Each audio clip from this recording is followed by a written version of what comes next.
All right, so tell us who you are. My name is Jackie Martin Sabell. Oh, hi. I realize who you are now. Yes, it's been crazy out there, so it's okay. Yeah. So, yeah. Okay, good stuff. Tell us your story. Okay, so I have 3 children injured. It's a pretty long and difficult story, so I'm going to try and get through it. My boys are 11 and 12. My daughter is 17. I was very much people who believe that vaccines cause autism are crazy. I didn't have any reason for that. I had no research under my belt. I just believed what I was told. I was very much raised that you do what you're told, and that's, there's no reason to doubt the doctors. There's no reason to doubt the scientists. So I vaccinated when I was told to. I didn't question it. It was just go with the flow. It wasn't until, well, I'll backtrack. My son, at 1 day old, he received the Hep B at 12 hours old. He didn't take bottle or breast following.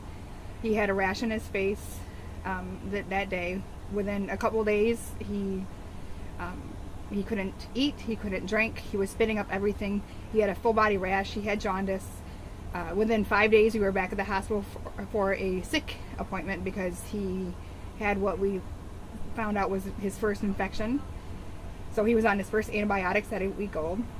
Within 12 days, he was wheezing, and his medical history just escalated from there. He was just nonstop sick, antibiotic after antibiotic after antibiotic, infections, upper respiratory infection, pneumonia, rotavirus. I mean, you name it, RSV, you name it, he had it. He continuously regressed throughout his entire childhood, but we didn't connect the dots to that. During all of that, I gave birth to my youngest son, who was 15 months younger. He was developmentally delayed. He had his first MRI at 14 months old because he was developmentally delayed and because he had the sacral dimple. That MRI came back completely normal, perfectly fine. He continued to regress, and he had another MRI done at 33 months because he had regressed some more. That came back that he had had a stroke. He too continuously got worse. He was, nonverbal, no speech, no walking, no standing up, no talking, nothing like that. It wasn't until my older son got his 4-year vaccines, because like I said, I was very pro-vaccine. I don't even think I knew it was a term, pro-vaccine. I just did it until he got his 4-year vaccines. Because he was continuously sick, he would constantly get them either on antibiotics or just off of antibiotics, always sick, because he was always either sick or just coming off an antibiotic. And because of that, he would get the delayed a little bit. Like, he would get more at once. He got as many as 8 shots and 15 diseases at once. When he got his 4-year vaccines, however, was when it was a light bulb, because it was such a drastic change following that. He regressed in speech more. He went to completely whining, screaming. There was, he lost the words that he did have. He, from the time he was 10 months old, he was hitting himself in the face. That time that his pediatrician said, it's an early sign for ADHD, we'll just watch for him. Now I know that that's not even an ADHD sign, but I was just naive, and I was busy, and it was stressful, and I was taking care of several sick kids, and I just believed what I was told. So after his 4-year vaccines is when I stopped vaccinating all of them, because there was such a change in him. He continuously got sicker because of, no doubt because of the infections and because of the antibiotics, and, because I was, of course, giving him Tylenol as needed, and all of that. So he's now 12, my older son. He has autoimmune encephalitis, which he was originally diagnosed with encephalopathy at age 3. He's had them all. He's been diagnosed with all of them. He was moderate autistic at age 4. He's been diagnosed with destructive behavior disorder. He's been diagnosed with possible bipolar. you name it, he, you know, sensory processing disorder, apraxia, you know, you name it, he's got the label. We now know that it's all related and it all comes back, but he now at age 12, he has head to toe inflammation, gingivitis, I mean, you name it, eosinophilic esophagitis. He's had multiple tubes, multiple other surgeries. He's had a pancreas bypass because his pancreas wasn't working properly. He has Chiari malformation, so he had a decompression surgery at age 6. He had an injury from that which caused paralyzed vocal cords. He has asthma, almost 100 allergies, mast cell problems. He has autoimmune encephalitis.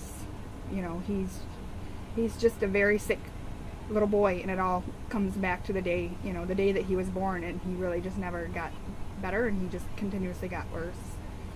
And these are some pictures. Yeah, some pictures. Yes. What is it? And while you're showing me the pictures, what's a typical day like for you? Someone was telling us about their day earlier, and it's quite good to understand. This is my son at a day old, being fed with the measuring cup because he couldn't take bottle or breast. This is when he was an infant. I don't know. It wasn't until years later that I noticed his face. Yeah. It's pretty clear now looking at it, but I didn't notice it then. And so... That's typical Hep B injury, yes. people. And this was him after his 4 year. And that was him for many years. Just very vacant. And it's funny because we used to talk about what a good baby he was, because he would just sit and stare at the fan. And my aunts would explain, oh, he's such a good baby. You know, that's him still somewhat healthy and afterwards. My younger son also continuously got worse. He had a second stroke at age 6. And then he just had a third stroke this past June. And these are verified. Who had a stroke? My now 11-year-old. And what do they say? He's had a gamut of testing because the strokes are in the MRIs. So I know a lot of kids they're not, but for him, 2 of them have been. One has been shown in the CAT scan when we were there. Oh, that's my him. goodness. Oh my goodness. What was that? Just the wind. I think that was just the wind. It sounded like the wind. It's, Right.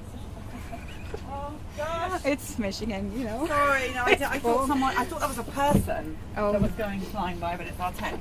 I was just thinking someone getting in trouble. So this is Michael, still somewhat healthy, still somewhat typical. Like he, you know, you can see he's got his fist up, he's smiling. He doesn't smile anymore. This is Michael after his second stroke at age 6. This was a day after. He still had some facial drooping, but it was a transient ischemic stroke. And this is him now. He's moderate autistic. He's verbal, which means very little because he struggles with communication. He struggles with understanding communication himself and from other people. So he just has a lot of difficulties in regards to communication. So it's interesting to me, the whole function labels, because they're kind of crap as far as I'm concerned. Because he struggles, and he has a lot of difficulties, and he's just very sad. He's in a lot of pain. He has head to toe body pain. He wears AFOs because of hypertonia in his legs. He does see a metabolic doctor, a neurologist who's one of the top doctors in the state, and she sees him because of the MRIs and because of all of the testing shows that there's a clear issue. After his second stroke, he had a muscle biopsy that showed it came back abnormal, but it didn't pinpoint the specific disease. So he is scheduled to see genetics in January. Well, they'll do a test to determine that. But he's had heart testing, and his heart's been looked at, and all of the typical reasons for a child to have a stroke are completely normal. He has no heart problems. What I was looking back on and researching his medical history is that his first stroke occurred pretty soon after the DTaP, and I've since found a lot of research relating stroke to DTaP, and I don't know that I could ever pinpoint for any of my kids because they just had continual regressions throughout their whole lives. But it's very clear to me, and we have had a lot of testing as far as metabolic testing and genetic testing, and you name it, and we've got the mutation. You name it, we've got the heavy metals. Across the board. So they're just very sick, and they are the kids who you would not vaccinate if the testing was done prior to vaccinating. However, of course, it's not, and so it's you're taking a gamble. My daughter was developing pretty typically. She was incredibly smart. She was reading early. She potty trained early. She talked early. She was just very typical advanced little girl. She went to kindergarten. By the time she left kindergarten, she was showing signs of ADHD, just very hyperactive. And of course, she had gotten her 4-year vaccines prior to kindergarten. She, by the time she was in 3rd grade, she was diagnosed with severe ADHD, and it was affecting her in school. She later was diagnosed with anxiety and depression. When she was in the 8th grade, it was pretty severe. She spent a portion of last year inpatient because of it. She does have autoimmune encephalitis as well, which is the reason for it, and where I think comes back to the vaccinations playing a role. She did have a lot of ear infections when she was a kid. She did when she was a toddler. She saw a neurologist because she had her face, one half was growing faster than the other half, so we didn't know what was going on. It was evident looking at her, but we couldn't figure it out. The MRIs and everything were coming back normal. And eventually it seemed to kind of,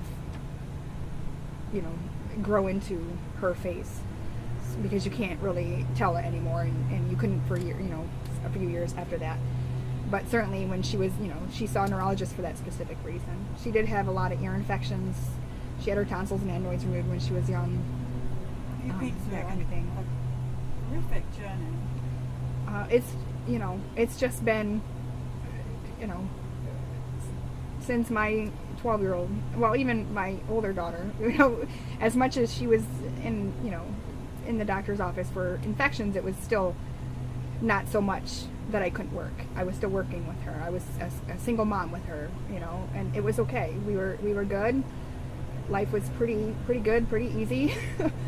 And it wasn't until my son became so sick, and then my other son, and I couldn't even tell you half of, because my memory's shot at this point. I just can't remember a lot of things. This but is your notes, is it? Yeah, those are it's basically just the vaccines they received. For my younger son, it's the MRIs and the CAT scan, and like I said, they received them on time, or they received them together because that was the schedule. And this is Zachary, and Mikey, Michael, and Lizzie. Yeah. 3 children injured. Michael has epilepsy. I mean, there's just.